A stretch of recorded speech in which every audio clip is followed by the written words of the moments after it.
15 വാവിലെ പാലാഴിത്തിരമാല പടകാളി മുറ്റത്തെത്തി വിളിക്കുന്നു.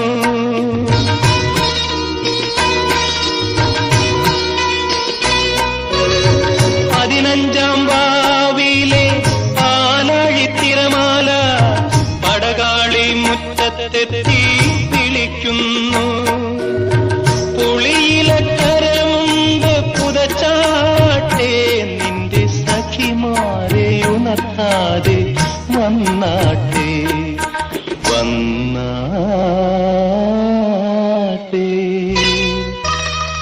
ഇളവന്നൂർ മഠത്തിലെ ഇണക്കുയിലെ മാറിൽ കളഭക്കൂട്ടണിഞ്ഞു കൊണ്ടുറക്കമായോ? വിരഹത്തിൻ ചൂടുണ്ടോ വിയർപ്പുണ്ടോ?